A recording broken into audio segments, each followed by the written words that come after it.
Sœurs et frères, nous demeurons toujours dans le temps de Noël où nous continuons de rendre grâce au Seigneur pour le don de la parole incarnée, de sa parole faite chair en Jésus-Christ de Nazareth. Ce don de la parole incarnée est un grand miracle, un grand mystère qui dit la liberté de Dieu pour l'homme, le choix de Dieu pour l'homme.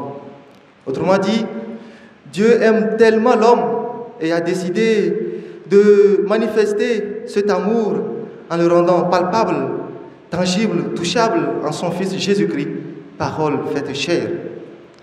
En Jésus-Christ se dévoile, s'éclate et s'éclaire pour nous le mystère du Dieu avec nous, l'Emmanuel. C'est un aspect de ce mystère du Dieu avec nous qui est manifesté dans l'Évangile où nous découvrons Jésus-Christ, totalement tourné vers l'homme et l'extirpant de toutes ténèbres et de toutes sortes de maux qui l'avilissent et ternissent son image. Il est ainsi celui qui enseigne, guérit les malades et libère l'homme de toute possession démoniaque.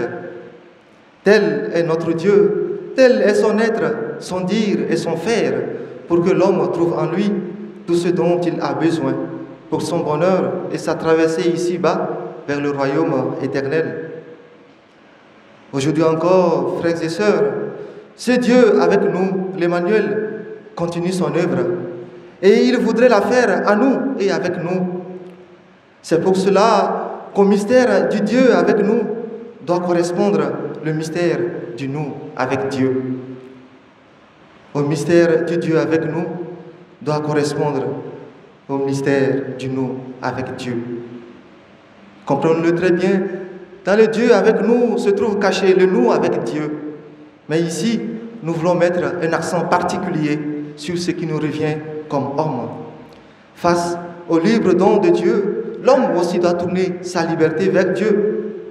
Et il nous semble qu'ici, la liberté de l'homme doit se manifester beaucoup plus intensement dans la foi, dans la charité et dans l'espérance. Ce nous avec Dieu doit impliquer nécessairement la foi chrétienne, l'amour chrétien et l'espérance chrétienne.